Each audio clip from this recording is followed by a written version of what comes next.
இன்றைக்கி என்ன பார்க்க போகிறோம்னா பழைய சாதம் சாப்பிடுவதால் கிடைக்கும் அற்புத பயன்கள் பற்றி தான் பார்க்க போகிறோம். நம் முன்னோர்கள் காலை உணவாக பெரும்பாலும் பழைய சோற்றை தான் சாப்பிட்டு வந்தாங்க. பழைய சோறு சாப்பிட்றதுனால என்னென்ன நன்மைகள் கிடைக்கும்னு பார்க்கலாம். பழைய சோற்றில் நோய் எதிர்ப்பு காரணிகள் அதிக அளவில் இருக்குது. பழைய சோற்றை சாப்பிடும்போது அதில் உள்ள நல்ல பாக்டீரியாக்கள் உடல் உள்ளுறுப்புகளை பாதுகாக்கிறதுக்கு ரொம்ப பயனுள்ளதாக இருக்கும்.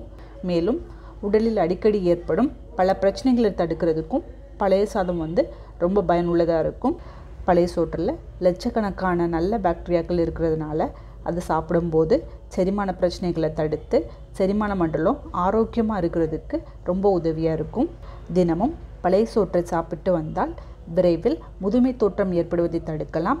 நீண்ட நாட்கள் இளமையுடன் இருக்க விரும்புபவர்கள் பழைய சோற்றை உணவாக சாப்பிடலாம். பழைய சோற்றை சாப்பிடுவதால் இக்காலத்தில் பலரும் சந்திக்கும் எலும்பு சம்பந்தப்பட்ட பிரச்சனைகள் வராமல் தடுக்கலாம். பழைய சோற்றில் நார்ச்சத்து அதிக அளவில் இருக்கிறதுனால மலச்சிக்கல் பிரச்சனை ஏற்படாமல் தடுக்கிறதுக்கு பழைய சோறு ரொம்ப உதவியாக இருக்கும். பழைய சோற்றை உட்கொண்டால் நாள் முழுவதும் சுறுசுறுப்புடன் செயல்படலாம். இரத்த அழுத்தத்தை கட்டுப்படுத்துறதுக்கு பழைய சோறு ரொம்ப உதவியாக இருக்கும். அதனால் இரத்த அழுத்த பிரச்சனை இருக்கிறவங்க பழைய சோற்றை சாப்பிடலாம். பழைய சோற்றில் உள்ள நல்ல பாக்டீரியாக்கள் அல்சர் பிரச்சனையை சரி செய்கிறதுக்கும் உதவியாக இருக்கும்.